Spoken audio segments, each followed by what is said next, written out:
कैसा लगेगा आप लोगों को अगर अचानक से पुलिस के जवान आपके घर पर आएं और आपसे कहें कि अब आप आपके ही घर में नहीं रह सकते, अब आपको ये इलाका, ये डिस्ट्रिक्ट खाली कर कर दूसरे इलाके में जाना होगा।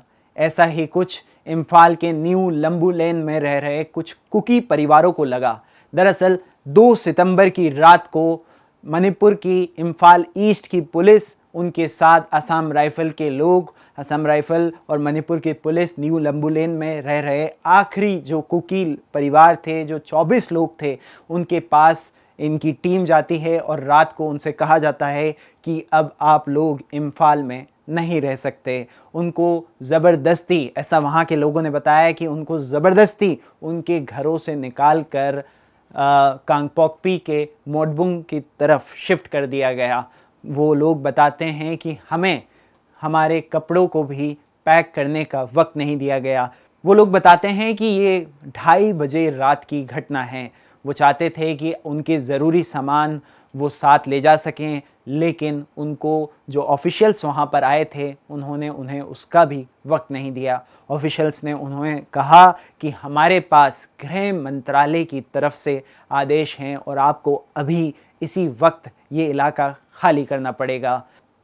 इस मामले में हमने मणिपुर के डीजीपी राजीव सिंह से भी बात की, लेकिन उन्होंने मामले पर फ़ोन पर कोई भी कमेंट देने से इनकार कर दिया। उन 24 लोगों में से एक जामखुलाल से भी हमारी बात हुई। जामखुलाल बताते हैं कि उनको किडनी की समस्या है, जिसके चलते उनको लगातार डायलिसिस के लिए अस्पताल में विज़िट करना पड़ता था, लेकिन अब क्योंकि उनको कांगपोकपी में शिफ्ट कर दिया गया है, जहां पर मेडिकल फैसिलिटीज़ इतनी अच्छी नहीं हैं, तो अब उनका डायलिसिस के चलते वो वहां से जाएंगे दिल्ली की तरफ और उन्हें दिल्ली शिफ्ट होना पड़ेगा ताकि वो अपने इलाज को कंटिन्यू रख पाएँ। कांगपोकपी में फैसिलिटी ना होने के कारण अब उन्हें दिल्ली आना पड़ेगा। उसके अलावा हमारी एक और व्यक्ति से बात हुई, मांग से। मांग हमें बताते हैं कि ऑफिशियल्स ने उन्हें उनका आईडी कार्ड, उनकी पहचान तक वहां से निकालने का समय नहीं दिया और वो अपना आधार कार्ड से लेकर अपना पासपोर्ट और सभी कीमती सामान,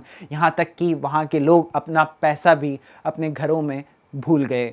मांग एक सवाल ये भी उठाते हैं कि हम भारतीय नागरिक हैं, तो क्या एक नागरिक को भारत सरकार उसी के घर में रहने के लिए सुरक्षा नहीं दे सकती?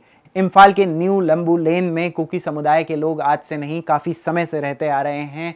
यहाँ तक कि जब 3 मई को मणिपुर में 2 समुदाय के बीच में दंगा भड़का था, उसके बावजूद भी वो इम्फाल में ही रह रहे थे और पुलिस, वहाँ की पुलिस उन्हें सिक्योरिटी दे रही थी, जिसके विजुअल्स अभी आपको स्क्रीन पर नज़र आ रहे होंगे कि किस तरीके से सेंट्रल फोर्सेस और स्टेट फोर्सेस उनको सुरक्षा दे रही थी। लेकिन अचानक से 2 सितंबर को उनको वहाँ से जाने को कह दिया गया।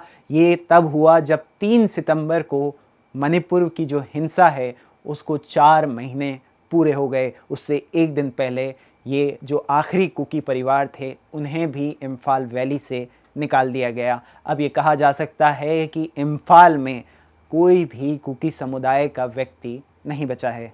इसके अलावा जब हमने वहाँ रह रहे एक नागा से बात करी तो वो कहते हैं कि यहाँ पर अभी भी सेंट्रल फोर्सेस हैं, स्टेट फोर्सेस हैं, लेकिन फिर भी उसके बावजूद जो आखिरी कुकी परिवार थे उनको जाने को कहा गया। आपको ये भी बता देते हैं कि जो बॉर्डर का इलाका है बिष्णुपुर के साइड में अभी जो सिचुएशन है काफ़ी टेंस होती जा रही है और करीब 10 लोगों की जान चली गई है 29 अगस्त से लेकर ये जो आज तक का मैं डेटा आप लोगों को बता रहा हूँ। और लगातार वहाँ पर फायरिंग हो रही है। बीच में 2 दिन के लिए बिष्णुपुर में और चूड़ाचांदपुर में सभी सुविधाओं को बंद कर दिया गया था। केवल ज़रूरी सुविधाएं जो हैं जैसे मेडिकल सर्विसेज को चालू रखा गया था और बाकी चीज़ों के लिए कंप्लीट लॉकडाउन कर दिया गया था। इतना ज़्यादा वहाँ पर एक बार फिर से सिचुएशन टेंस होती जा रही है। 29 तारीख में एक और बात ध्यान देने वाली बात यह है कि 29 तारीख को मणिपुर की असेंबली का 11 मिनट का सेशन भी चला था, जो कि 11 मिनट में ख़त्म हो गया।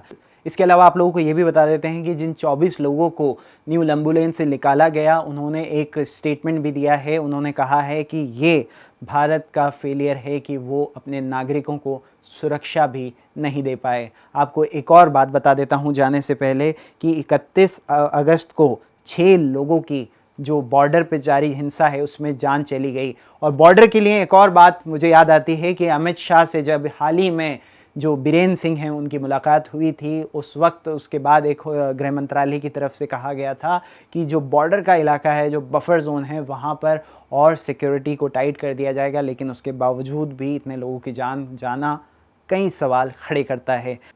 इसके अलावा आप लोगों को ये भी बताते हैं कि मैरी कॉम का भी एक बड़ा स्टेटमेंट आया है। वो कहती हैं कि स्टेट और सेंट्रल फोर्सेस को कॉम विलेजेस में दोनों समुदाय के लोगों को घुसने से रोकना चाहिए। आप लोगों को जानकारी के लिए बता देते हैं कि जिस दिन ये हमारी रिपोर्ट छपी थी, उस दिन जिन इलाकों में 2 सितंबर को और 31 तारीख के बीच गोलियां चल रही थी, उन इलाकों के नाम हैं, उन गाँवों के नाम मैं आपको बता देता हूँ। जो वैली के तरफ के गाँव हैं उनके नाम हैं नाराई सेना, थमना पोकपी और नागांखा लईका। और जो हिल के इलाके हैं जिसमें से एक मैरी कॉम का भी गांव है, ये 2 गांव हैं जहां पर फायरिंग हो रही है। इनमें से आपको बता देते हैं कि कंगाथेई वो गांव हैं जहां पर मैरी कॉम का जन्म हुआ था। वीडियो देखने के लिए आप सभी का बहुत बहुत शुक्रिया। मेरा नाम याकूत अली है, कैमरे के पीछे हैं देवी दत्त। मामले में जो कोई भी अपडेट होगी मणिपुर से हम आप लोगों को बताते रहेंगे।